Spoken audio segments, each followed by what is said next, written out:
Good morning everyone, my name is Renati Puya and welcome again to my channel. If you accidentally discovered my video, please do subscribe and click the bell icon to be updated on my next video. Maraming salamat po.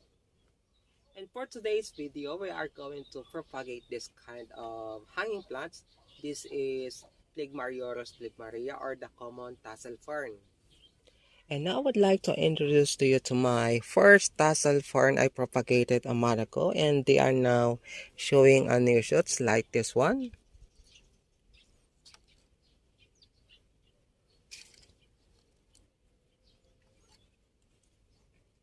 And I also have a recently propagated and they are now doing fine.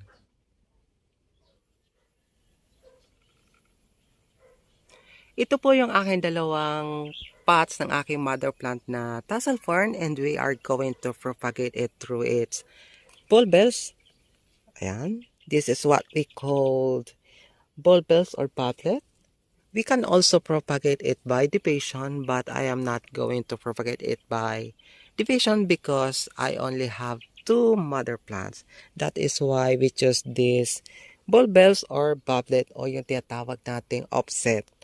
Ito po ay secondary bulb, especially on an aerial deciduous bud produced in a leaf axil or replacing the flowers and capable of producing a new plants when separated.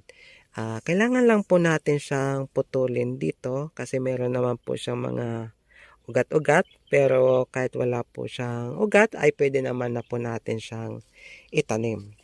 At itatanim ko po siya dito sa nakahanda na. Ito po ay chop na kukuhas, nakababad na po yan sa tubig ng ilang linggo. And kung meron naman po kayong mga sphagnum moss, pwede naman po yung gamitin.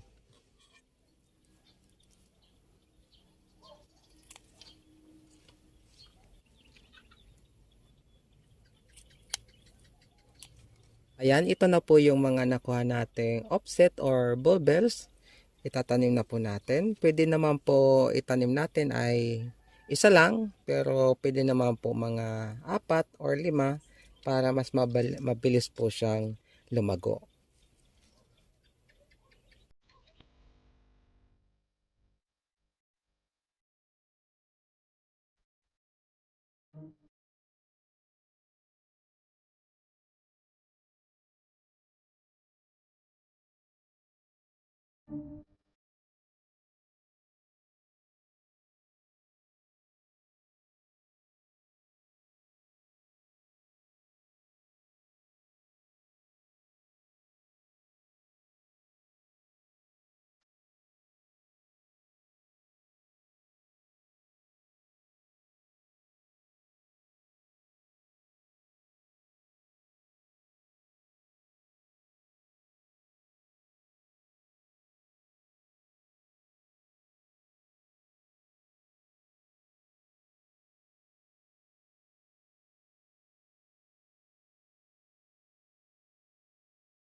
Ayan po, natapos ko na po silang naitanim yung mga bulbils or offset.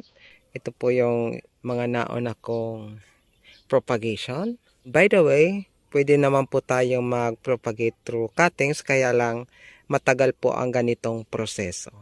Kaya I recommend po kapag magpo-propagate po nitong mga tassel fern ay kailangan division and bulbils.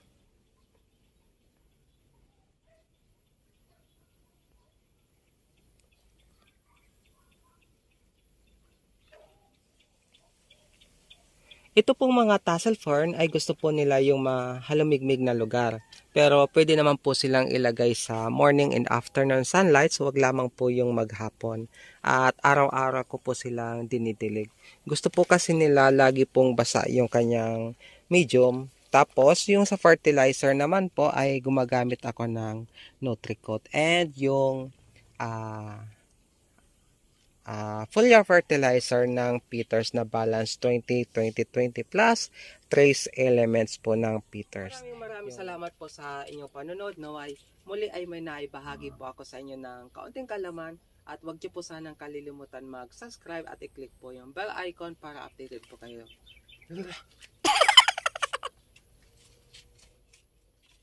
Maraming salamat po sa inyong panonood. Naway muli ay may naibahagi po ako sa inyo ng kaunting kalaman at huwag niyo po sanang kalilimutan mag-subscribe at i-click po yung bell icon para updated po kayo sa mga susunod ko pang tutorial video. Maraming salamat po. Bye-bye!